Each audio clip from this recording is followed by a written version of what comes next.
All right, well, let's begin with a prayer. In nomine Patris et Filii et Spiritus Sancti. Amen. Remember, O most gracious Virgin Mary, that never was it known that anyone who fled to thy protection, implored thy help, or sought thy intercession was left unaided. Inspired by this confidence, we fly unto thee, O Virgin of Virgins, our Mother. To thee do we come, before thee we stand, sinful and sorrowful. O Mother of the Word incarnate, despise not our petitions, but in thy mercy hear and answer us. Amen. In nomine Patris et Filii et Spiritus Sancti. Amen. Well, it's very providential that we have this day together on the day after the feast of Our Lady of Fatima. It's good that we have this chance to get together. I did mention to you that we're going to show the movie tonight, and we projected up on that big section up there, so it's nice and big, and the movie will begin after our potluck dinner tonight, after sometime probably around 6:30 or 7. So you're welcome to come to that. Well, let's then begin with this talk, which is on Sister Lucia and the founding of the Blue Army. So in the past at these retreats, we've talked about the memoirs of Sister Lucia. We've talked about the background leading up to May 13th. We've talked about the apparitions themselves, and we've talked about the messages themselves, the secrets, and we're not really going to talk about any of that today. We're going to start after that. We're going to start after Fatima. So we begin here considering that on Friday, April 4th, 1919, the little boy of Fatima, Francisco, he died from the influenza. And then shortly after that, on July 31st, Lucia's father, Antonio dos Santos, died. And the following year, February 20th, 1920, the little girl of Fatima, Jacinta, died in a hospital in Lisbon. Now, what was to become of Lucia? Well, the parish priest wished to protect Lucia from the crowds who never left her alone. Now, lessons had been learned by how the children were treated at, what's that place? What's that other place in France? The 1847. No, not Lourdes. It was before that. It was Melanie was the La Salette. That's it. So the children at La Salette had not been protected from the crowds, from celebrity status, the sense of fame, and it was very hard on those children. And we can consider how these days how children's celebrities often end up in a bad state. So at the time of Lourdes, with those apparitions, Saint Bernadette, there was a sense that she needed to be protected. And it was even more so with the three shepherd children of Fatima. They just, the crowds just would not leave them alone. And Lucia had a great desire to just be left alone. And from an early age, having seen the vision of Our Lady of Mount Carmel wearing the brown scapular during the miracle of the sun, that vocation, that desire to be a Carmelite was implanted in her heart. So, but what was to happen to Lucia in the meantime? She was still a fairly young girl. And so the parish priest, wishing to protect her, arranged for Lucia to move to Lisbon to stay with a single woman from a noble family named Maria da Assunção. And there, Lucia would receive an education in reading and writing. And Our Lady had told Lucia that she needed to learn to read and write. So she was to receive this education in reading and writing, and she was also taught the refinements of social etiquette and grooming, to which she was not accustomed. So you may see a photo of her as a 13-year-old, all made up, beautiful dress, makeup, looking very refined. Well, that is from this time period. But word got out that Lucia was in Lisbon, and people started to seek her out. And so another plan had to be made. And so in August of 1920, Lucia returned home to Fatima. Now, the bishop was consulted, and he asked that Lucia be brought to the episcopal palace to meet him. And after questioning her about the apparitions, the bishop asked her if she wanted to leave Fatima and to study in Porto. Well, she informed him that it was already granted that she would go to Lisbon. And then the bishop explained to her that Porto would be better, presenting all the conditions in which she would live in this college. And this is her response, or that this was the deal that they made. I would not speak about the apparitions in Fatima to anyone, or about my parents and family, except to give their names without saying where they lived.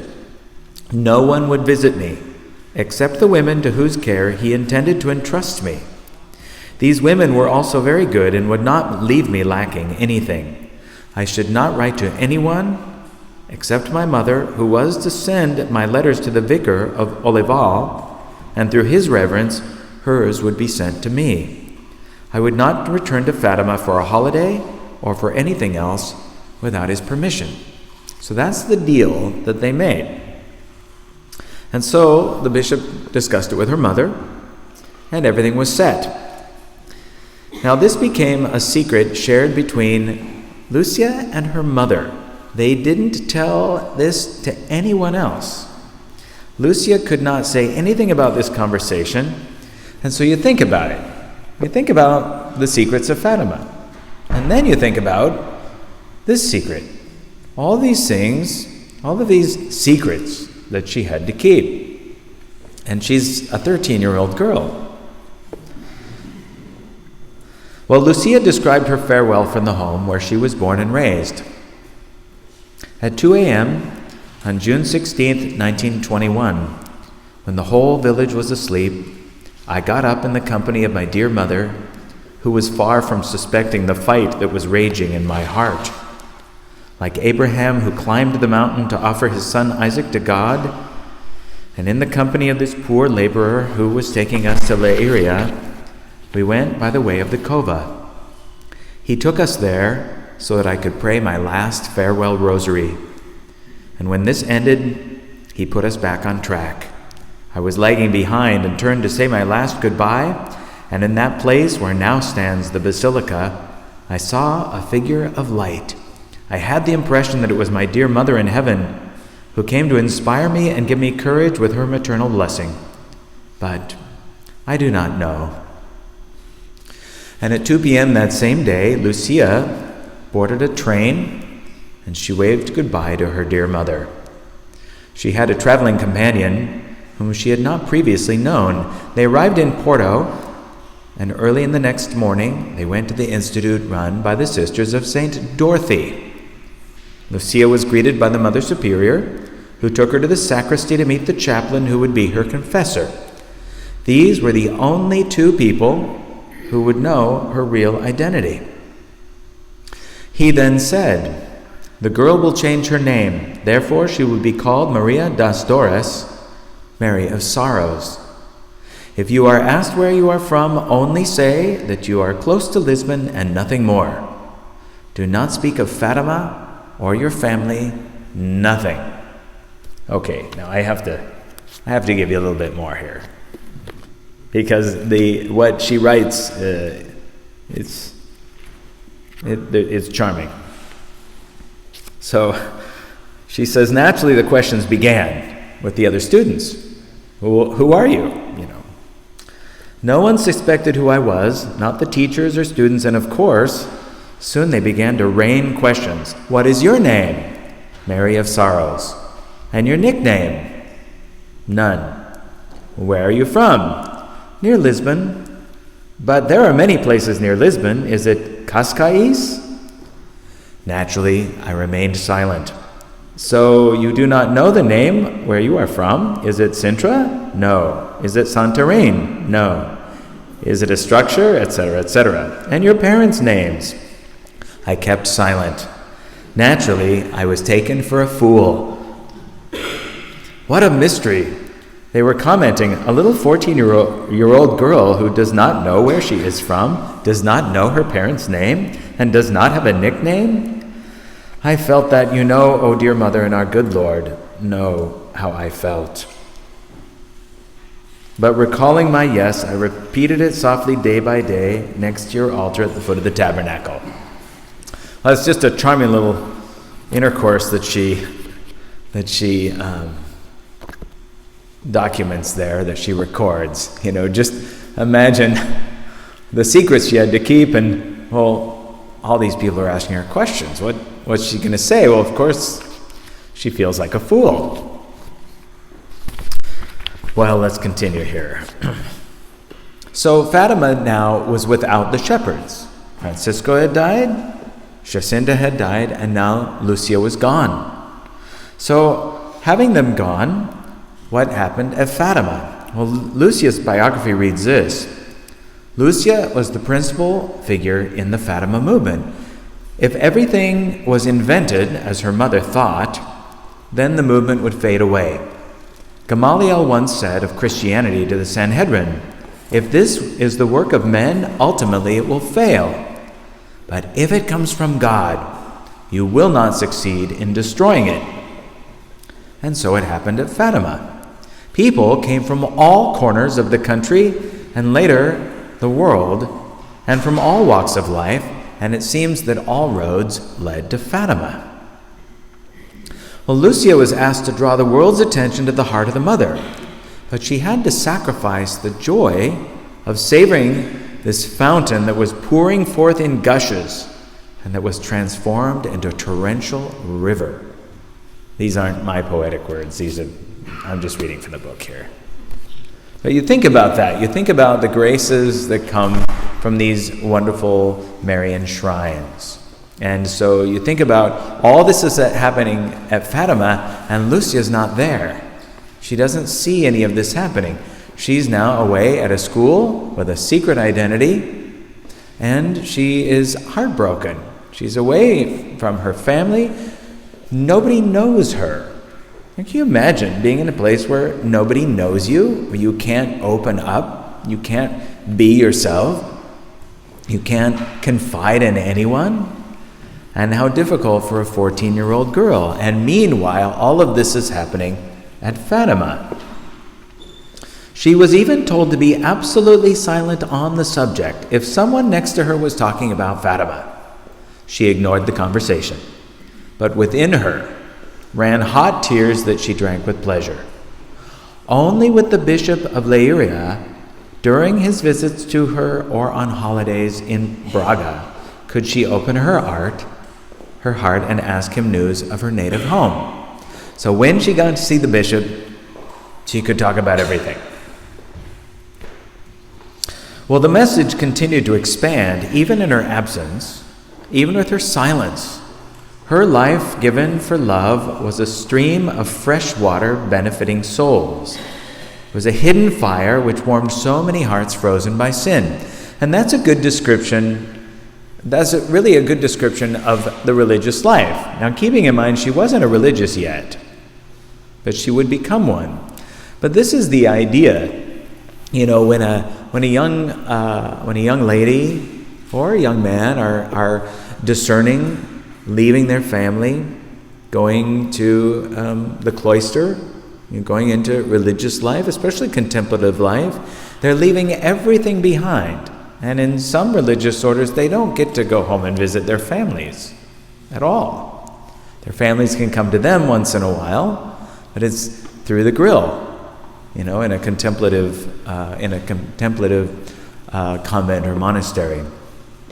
And yet, the graces that come from that act of generosity on the part of the young person who enters, who consecrates themselves to God.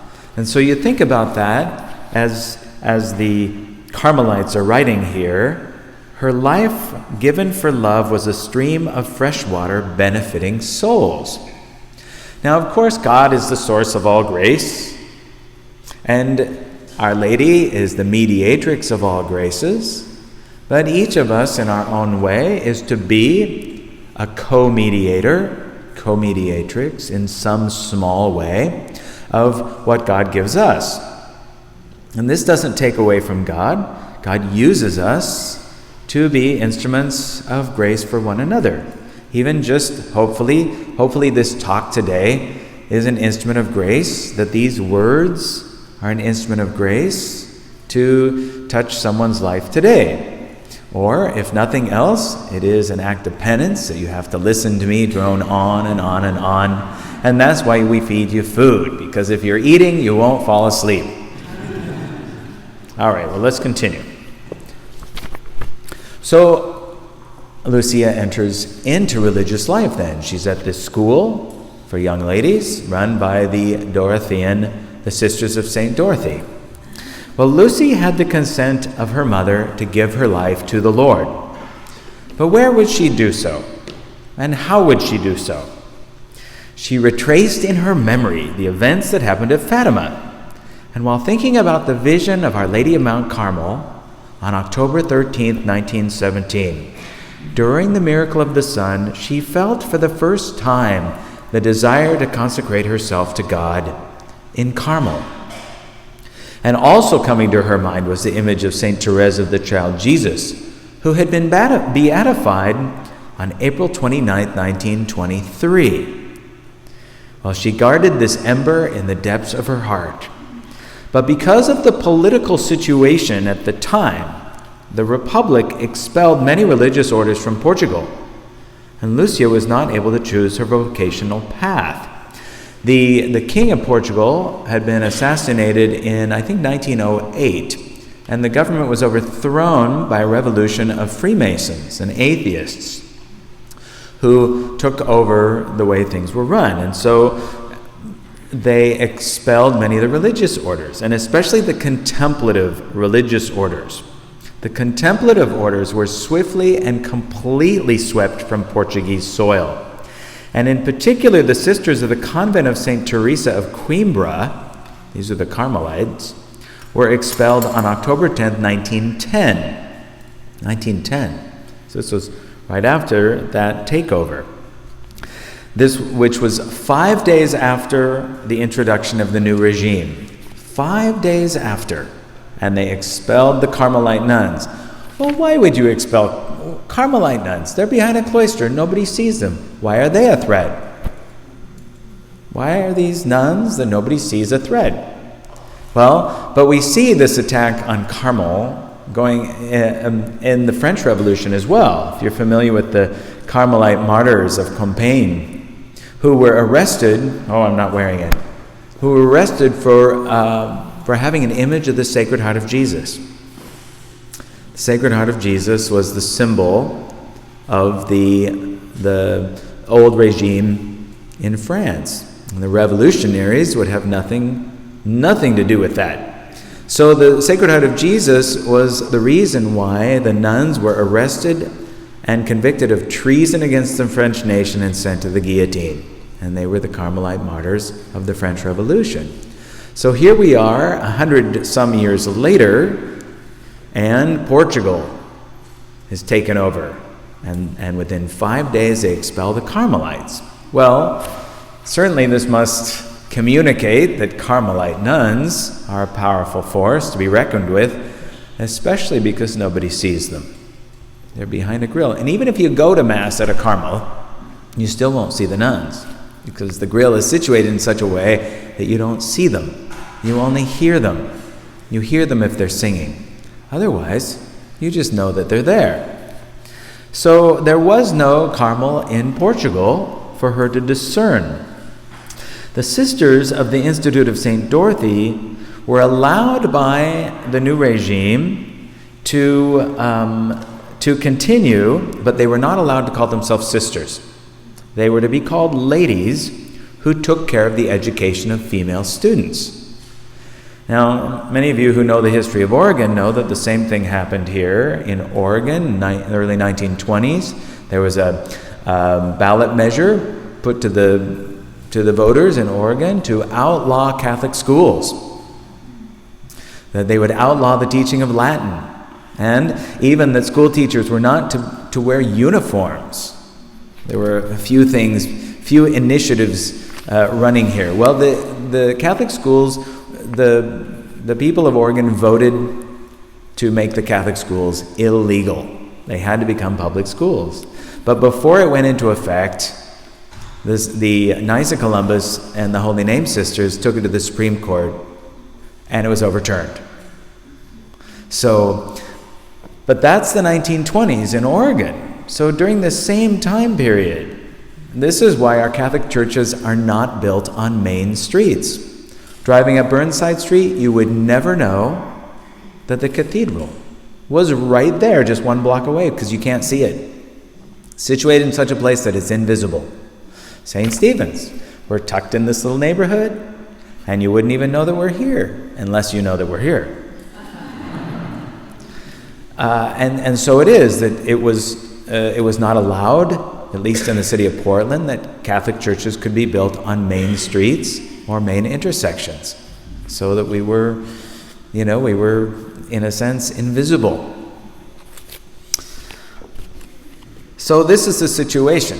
So the sisters were allowed to continue, but they were not allowed to be called sisters. They were to be called ladies.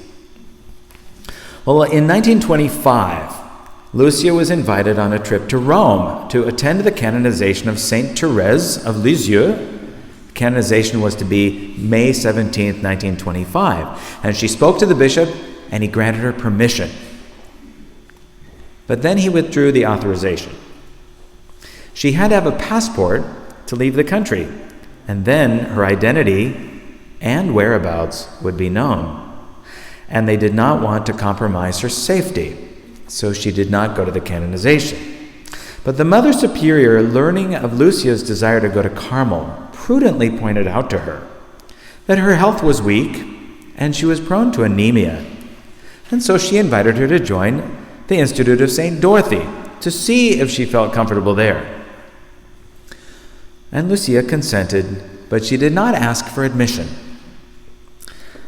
And she quickly began her novitiate and continued her formation. Well, on October 2nd, 1928, she took her temporary vows and received the religious habit.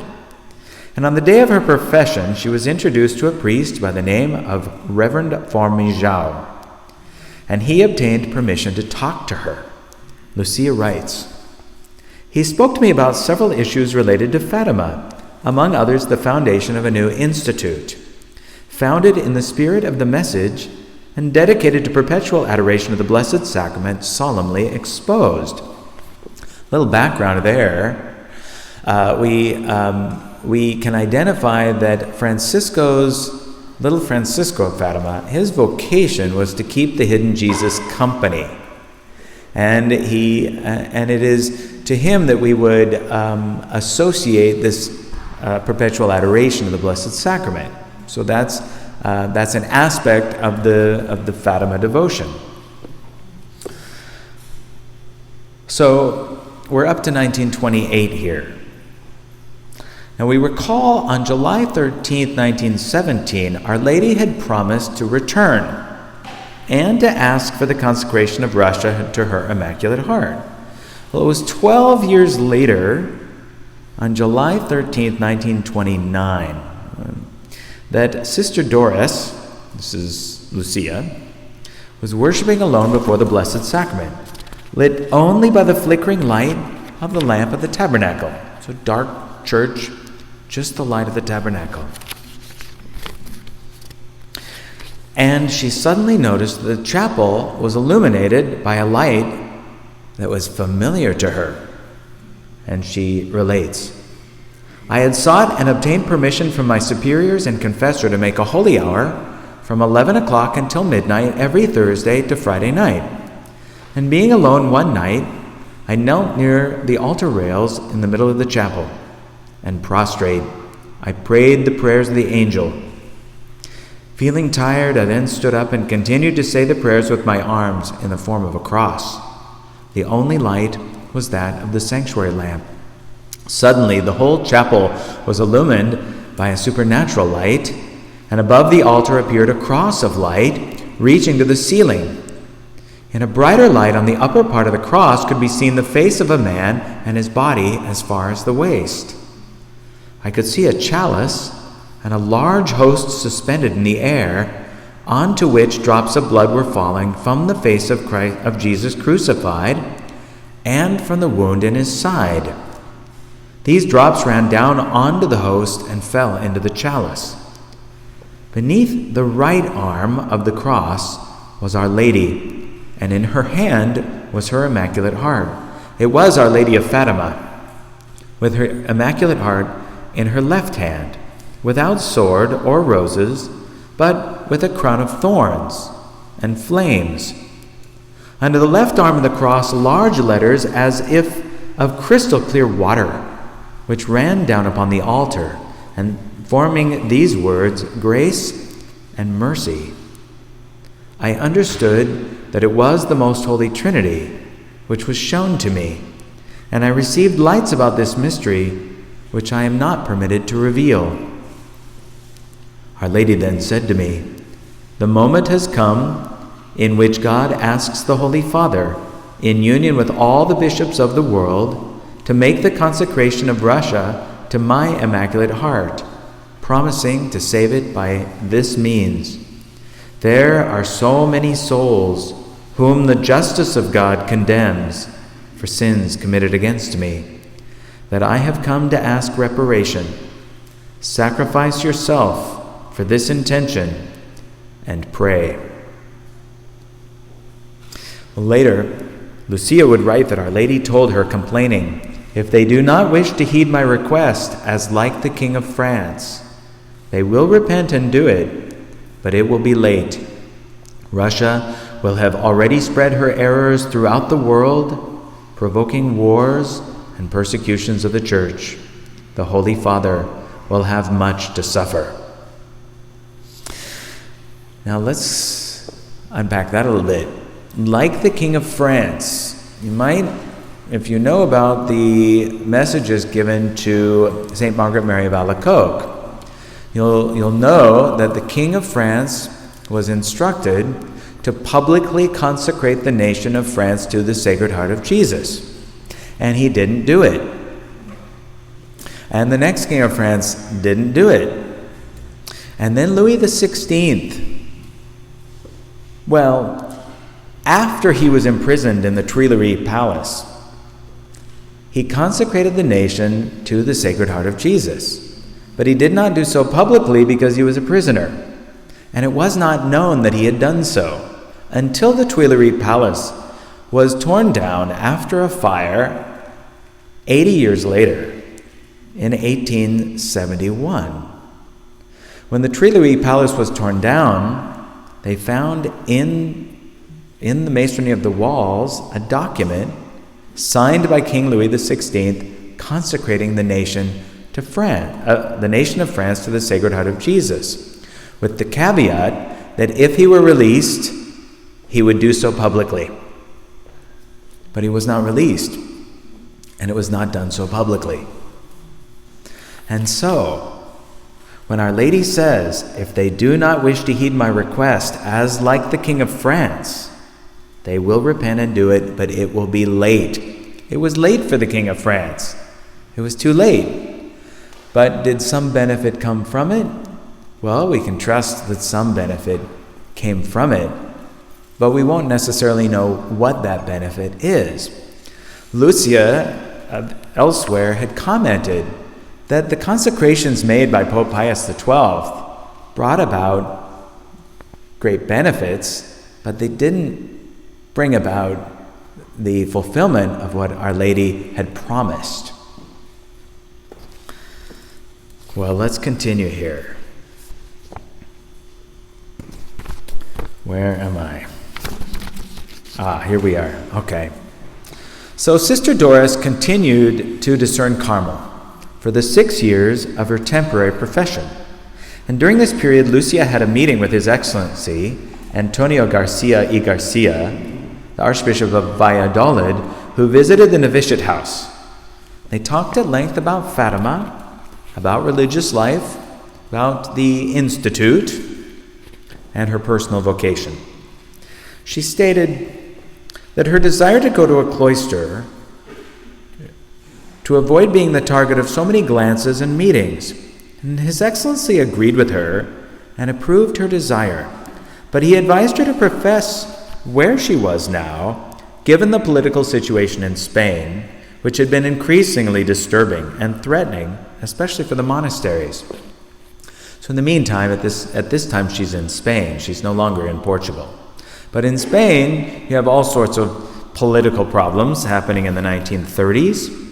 And so the idea was it would be better for her to be solemnly professed as a Dorothean and to be a religious.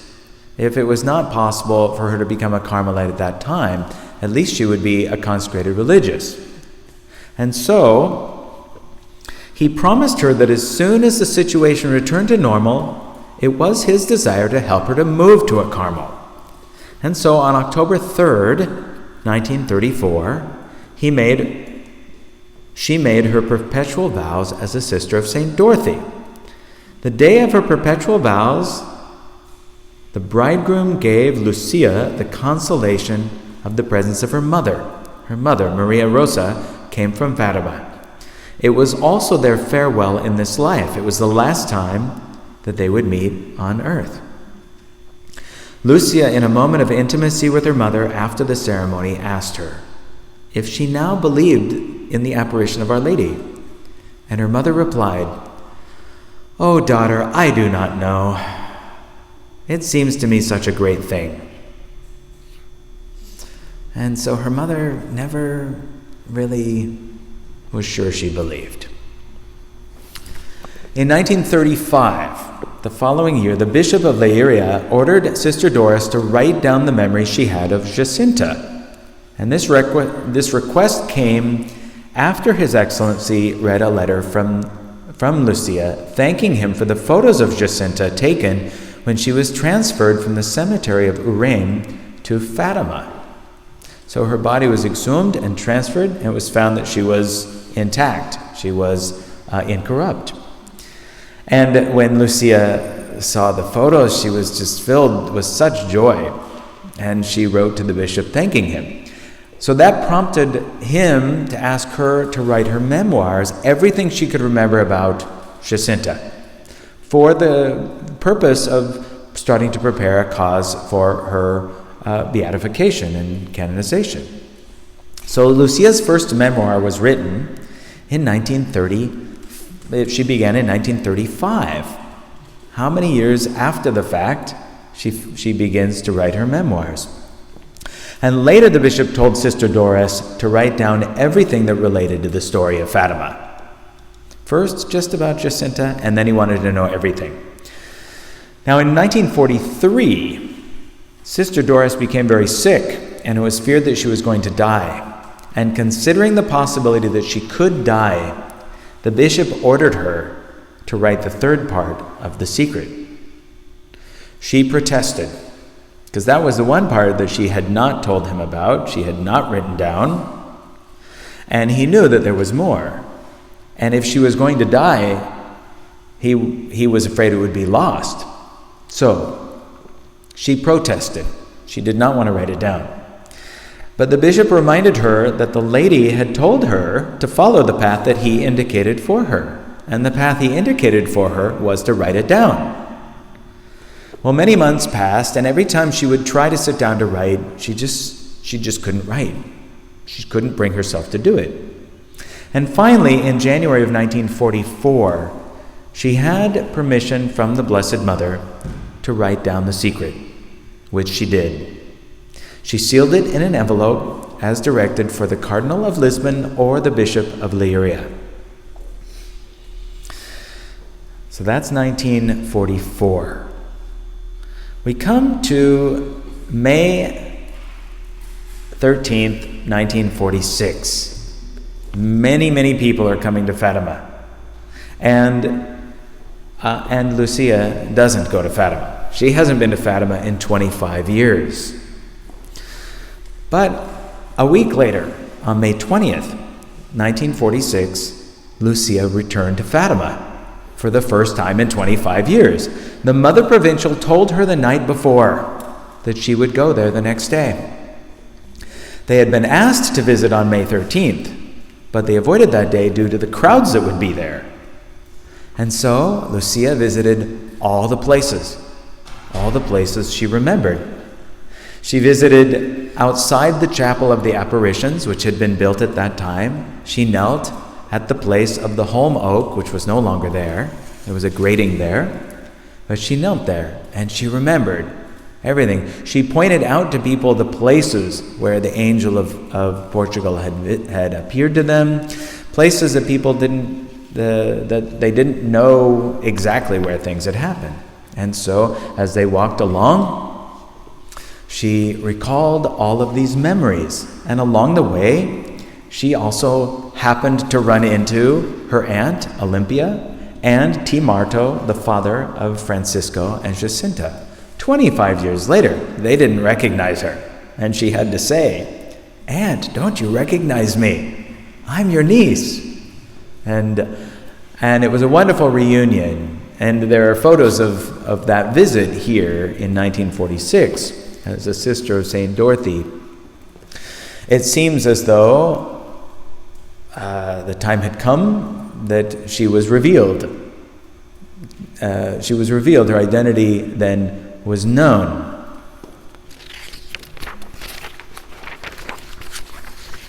So it was also a couple months later, in July of 1946, that the formula, where did I put that? The formula, which came to be called the Blue Army Pledge, was prepared under the direction of Lucia, and the very next day, when presented to the Bishop of Leiria Fatima for his approval, the bishop responded in these solemn words: "You may promulgate this as coming from me." Well, in that same year, 1946, an American named John Haffert was given the privilege to interview Sister Lucia, and he opened the conversation by saying, "Of course, Sister, I know that it is the Rosary which is the first and most important request of Our Lady of Fatima. But what are the other things we must do in order to obtain the conversion of Russia?" She immediately answered, "But the Rosary is not the most important request." And she went on to explain that the essential request of Our Lady of Fatima was conveyed to the children in the very first question Our Lady put to them when she said, "Will you be willing to accept whatever God will send you, and to offer it up for the conversion of sinners, and in reparation for the offenses committed against the Immaculate Heart of Mary?" So that is the essential request conveyed to the children at Fatima.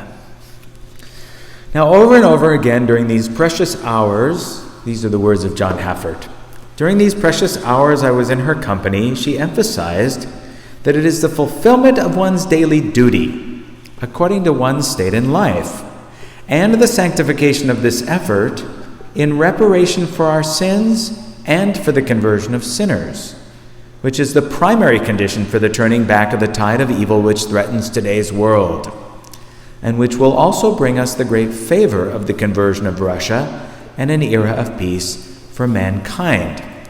That's very interesting to think about that while the consecration of the Pope, the consecration of Russia in particular, in union with the bishops of the world, is essential, but nevertheless, it is the sanctification of the members of the mystical body of Christ, the church militant,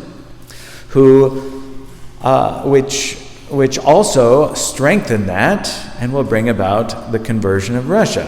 I mean, after all, if only, while it may be said that 10 holy men were enough to save Sodom and Gomorrah from destruction, but even so, that would only save them from destruction, wouldn't sanctify them.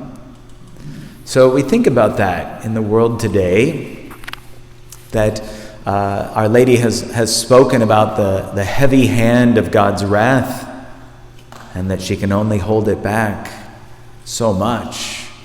But the time will come when she can no longer hold back the hand of God's wrath.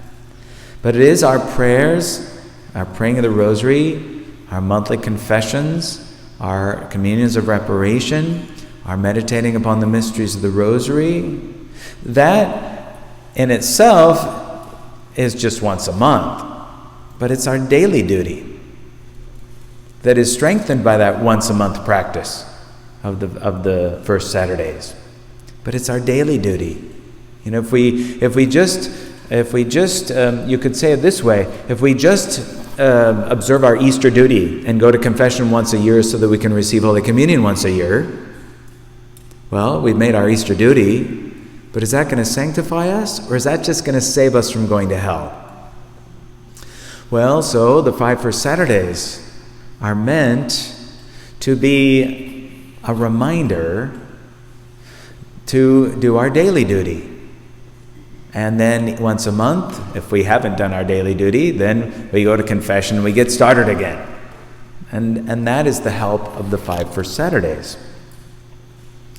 She also stressed that the rosary is indeed important because it is one of Our Lady's principal aids given to us to facilitate the sanctification of our daily duty.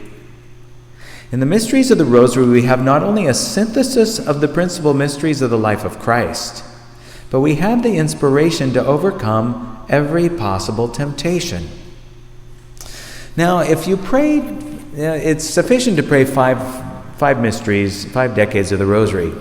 But I'll tell you, if you start at the beginning of the joyful mysteries, and you pray through the sorrowful mysteries, and then into the glorious mysteries, and you pray all 15 in a row, your meditation will be better, because you'll go through the whole life, death, resurrection of our Lord and the glorification of his mother. And it facilitates the meditation. Besides, it takes you longer. And you can also consider that each of those sets of mysteries is meant to, or may be used as a replacement for one of the hours of the divine office. Now, for a priest, it shouldn't be used just so he can avoid praying the divine office. But you think about that in terms of the laity. If the priests and religious are praying anywhere from 5 to 8 or 9 hours of the divine office, each Lauds, Prime, Terce, Sex, Known, Vespers, Come. Mens, Lauds, Prime, Terce, Sex, Known, Vespers, Come. 8. So anywhere from 5 to 8 hours of the divine office, depending on which version they're using. Well, and the laity are participating in that by praying a rosary, 5 decades, so that's 1 hour of the office. But if you're praying all 3 sets of mysteries, you're sanctifying the day in a greater way. I mean, if you have time, it wouldn't hurt. And it's helpful to sanctify the hours of your day. The rosary is given so that the lay people who don't have access to all the divine office in a time when many people could not read or when people were busy. Well, it's a way of sanctifying your day in that way. In the mysteries of the rosary, then, we have not only a synthesis of the principal mysteries of the life of Christ, but we have the inspiration to overcome every possible temptation. So as you sanctify your day, you're strengthened against temptation. We talked about the scapular and of consecration of the Immaculate Heart of Mary, and of the importance of this as an additional aid to the sanctification of daily duty. So we have the rosary and the scapular. The pledge, as I wrote it down during the course of this interview, contained the following conditions. Pray the rosary daily. Wear the scapular as a sign of consecration to the Immaculate Heart. Offer up the sacrifices demanded by daily duty, extending our morning offering throughout the day. So offer up the sacrifices demanded of daily duty. So if we're offering up the sacrifices, then we're not complaining, which is one of those things that many of us love to do. We love to complain either about how busy we are or, how everything's sort of getting in our way or whatever. Well, there's a counsel, especially for monks, that they wouldn't grumble. There's a great merit to be had in not grumbling, but accepting the sacrifices of your daily duty. We had completed the pledge and she was satisfied. Yes, she said, these are the basic things which must be done in order to obtain the conversion of Russia. Yet she had not mentioned the 5 first Saturdays. And when I called this to her attention, she replied that the 5 first Saturdays were important because they were the occasion of renewing our purpose, of strengthening our resolve and our motives once a month, and thus being able to do better in the month that followed, in fulfilling these basic requests of Our Lady, which centered on the sanctification of daily duty. Now you can, for those of you who have been following the Ember Days, you'll know that 12 days out of the year we have Ember Days that were instituted in the 2nd century by Pope Callistus I, but for the purpose of consecrating each of the 4 seasons to the Lord by means of 3 fast days. So on a Wednesday, Thursday, and Friday, in the octave of Pentecost coming up, we will consecrate the season of summer to the Lord by means of 3 fast days. 3 fast days that correspond to the 3 months of summer. But you'll do them all in 1 week, Wednesday, Thursday, and Friday in the octave of Pentecost. And those represent 1 fast day for each of the 12 months of the year. So octave of Pentecost, the 3rd week of September, the 1st week of, or when is it? The 3rd week of Advent, and then the 1st full week of Lent. So spring, summer, fall, and winter, we consecrate the seasons to the Lord. Well, in order to do so, first of all, you have the intention to consecrate the coming 3 months, but then you have to think about the last 3 months. Well, you consecrated the season of spring to the Lord the 1st week of Lent, but how did your Lent go? Did you follow through on all of your Lenten disciplines? Well, what about your Easter?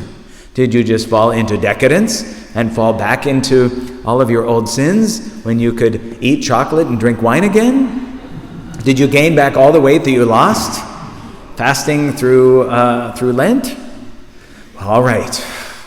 Well, so you take account of your last 3 months and you consecrate the new season of summer to the Lord, as we will do.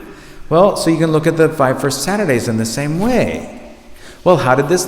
I did first Saturday last month. I went to confession, made my communion of reparation. Did I meditate for 15 minutes? That's the thing that often gets forgotten. Well, so you start again with the new month ahead. But it's for the purpose of calling to mind your daily duty for the last month and recommitting yourself to the month to come. And that's the helpful thing about the 5 first Saturdays. See, God is so helpful to us. We've got the 9 first Fridays, and who's actually completed those? Then you have the 5 first Saturdays. 9 first Fridays, 5 first Saturdays. Well, even if you have completed them, well, you could do them better. So you just keep doing them. It's not like you ever say, well, I finished that, I'm never going to do that again.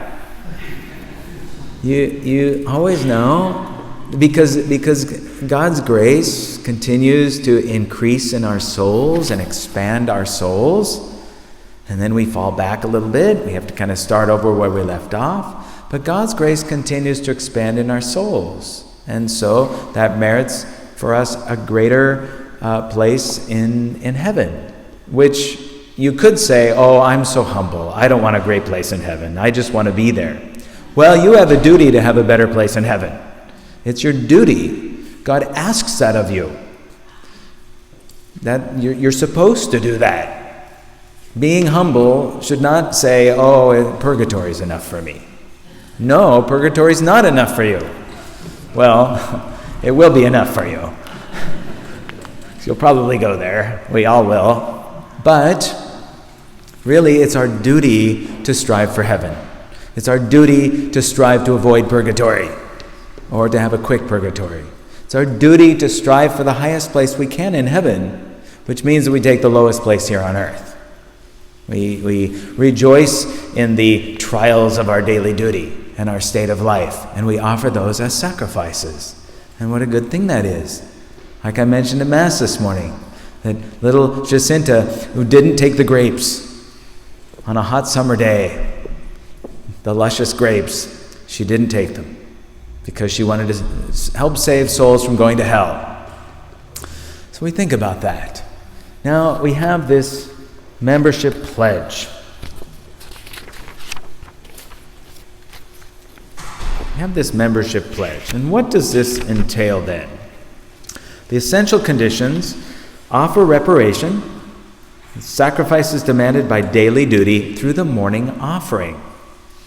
Do you pray the morning offering? Now this doesn't originate with Fatima, but it is from the apostleship of prayer.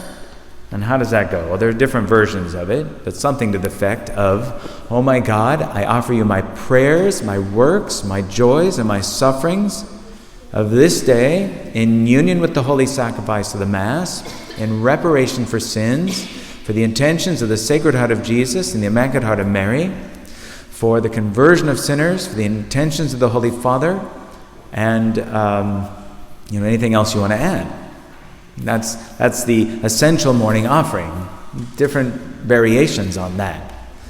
But now, if we do that every day, then we have a purpose to our day. Secondly, to pray the Rosary daily. Third, consecrate yourself to God through the Immaculate Heart of Mary and wear the brown scapular as a sign of your consecration. 4, to practice the first Saturday devotion. Now, the spiritual practices are Mass, confession, communion, visits to the Blessed Sacrament, cell, holy hours, and all-night vigils.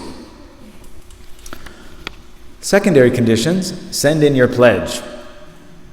This is the pledge here, right? Or is that the pledge? I have signed my membership pledge. Well, somewhere here. Well, the ladies at the back table can help you with that. BlueDharmy.com. Okay. Send in your pledge, spread Our Lady's message, and invite others to join. And then what are the benefits? First, you know you are fulfilling Our Lady's conditions to obtain the conversion and the peace of Christ for the world. Secondly, you obtain numerous indulgences through the Rosary and the Scapular. Did you know you can gain a plenary indulgence every day, once per day, for publicly praying the Rosary, with the intention of gaining the indulgence?